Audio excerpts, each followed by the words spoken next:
Hi guys, welcome back to OCD Recovery's YouTube channel. Gemma here. I wanted to talk a little bit today about panic attacks and panic disorder.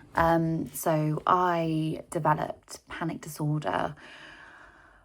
So it wasn't when I first had OCD, like I had many panic attacks in my life. But I would say the first time I had what I would refer to as panic disorder, which is just panic attack after panic attack, just constant, was when I had the relapse, which I've spoken about many times, at the end of 2022, beginning of 2023, the health anxiety relapse I had. So it started started gradually, because that's always the case. We think that there was like this big thing, and the big thing was where it started, when actually it was usually a load of little things that were happening and we just hadn't noticed, and then eventually they would just build up to a big thing, and then this big thing is what we always see as the starting point of that particular setback or relapse. So mine was that big panic attack that I've spoken about many times, where I was on the floor of a car park and my daughter was with me and I thought I was dying. And as I say, I've had panic attacks before. It wasn't my first panic attack, but this one felt different. As we know with OCD, sometimes, all the time, it has a very real feeling to it. Otherwise it wouldn't be much of a disorder. So when I had that particular panic attack, it was such an intense panic attack that I then became absolutely terrified of panic attacks. So of course, when you're absolutely terrified of something with OCD, like a particular symptom or a particular thought or an image, an urge, a sensation, if that is the thing that you then fear, that is the thing that then happens, because you've told yourself that is the worst. Like you can't accept that's unacceptable to you. And to me, after that panic attacks became unacceptable, because it was just too hard, is my way of thinking. Like, I can't experience that, it's too much, this is too real, it's too hard, I can't do this. So once I had that severe panic attack, and once that fear took hold, I was experiencing back-to-back panic attacks for a good, I don't even know how long it lasted now. So it was from the November until maybe the February. And not every day was full on back-to-back panic attacks, like that's, but some days, some of the, especially the first days after that panic attack, the first couple of weeks after that panic attack, I couldn't do anything without having a panic attack. So for instance, after I got out of the ambulance that I had to call about that particular one, I got into my car and my mum ended up driving me because I didn't feel able to drive, and I had a panic attack the whole way back to her house. And then when we got to her house, I had another panic attack. And then the next day, I had another panic attack when I woke up. I woke up in the night a few times, also having panic attacks. I scheduled an emergency call with Nick, and I spent the whole time on the phone to him, laying on the floor at my mum's house, because it was strange. I had this urge to lie down whilst I was having the panic attacks. I'm not sure where that one came from. I still don't really understand I just felt safer being laid down. Like sitting up just felt too, like, I don't know, I felt like it was taking so much of my energy that maybe I needed to conserve it. I'm not really sure what the rationale, there was no rationale, that's the point. But I'm not sure what my head was doing that made me think that was what I needed to do. But I was laying down and having just repeated panic attack after panic attack after panic attack. And I say panic attack after panic attack, like, because it felt like there was a break in between, and I'd like start to calm and like get my breath back, get my bearings, and then it would just go again. And then I think later on that day I had, so because of the reasoning for the panic attack, which was I thought I had a brain aneurysm or a brain tumour, or like I thought there was something going on with both my heart and my brain.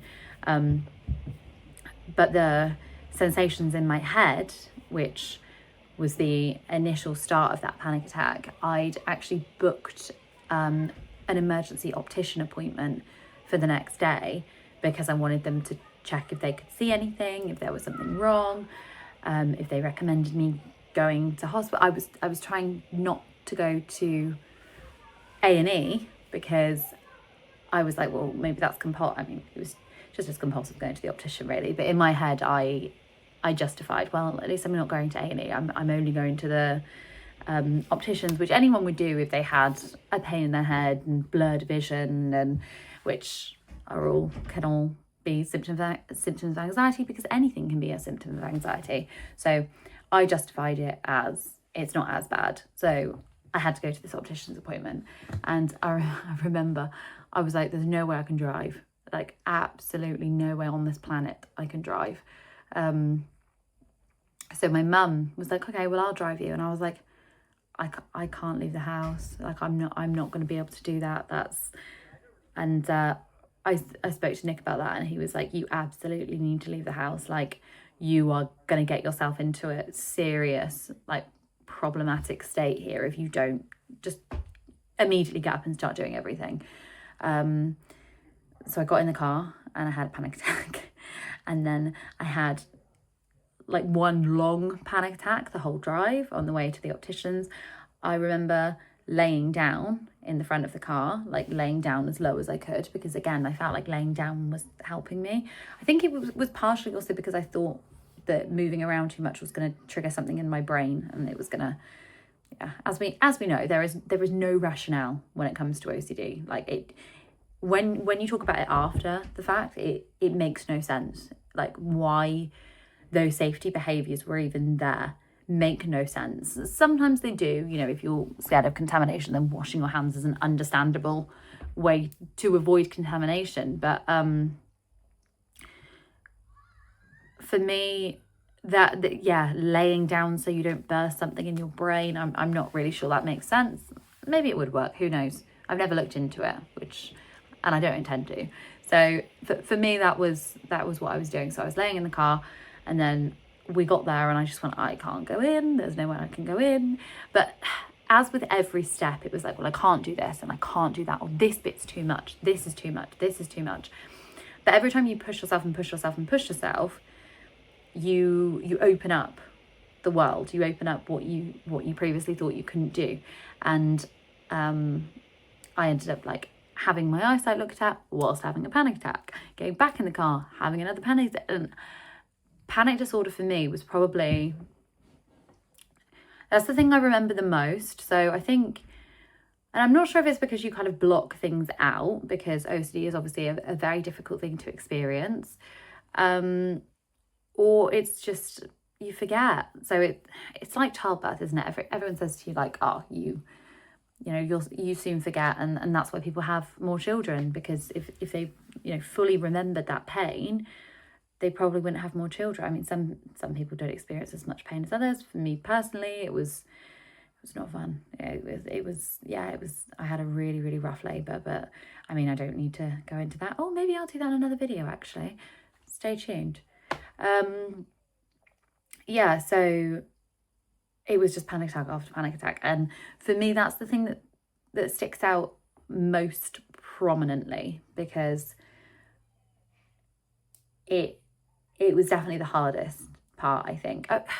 I don't know. I go between two different times, which I think are the hardest. So panic disorder, and then also when I first had my daughter, the anxiety I felt after that was another level of anxiety. Like, that was, yeah, now I think about it, that the panic disorder probably comes in second to that. But the important thing with panic disorder is to stop trying to stop yourself from panicking.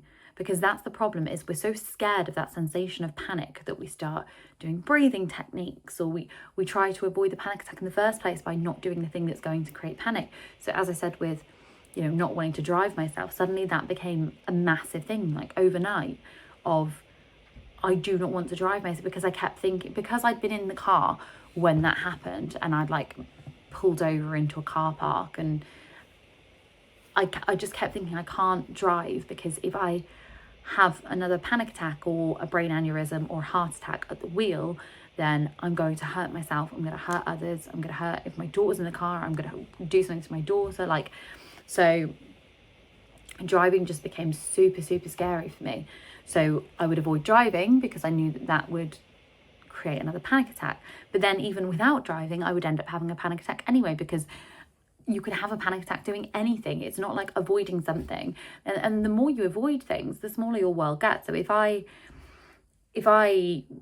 said, well, I'm not going to drive because I don't want to have a panic attack, and I think that that might cause a panic attack, then okay, I never drive again forever. I still have panic disorder. I still have those beliefs that are creating that. Therefore, I'm likely going to still have these issues. Like, it's just going to go for something else. It's going to go for the next thing. So if I'm not driving, then it's, okay, being in the car with someone else. Okay, then it's any form of travel, which it did do that. Okay, now it's just leaving the house. Okay, now it's every time I think about it, and it will just box you in, which is why it's so important when you're experiencing these things to keep going with everything as normal, completely as normal.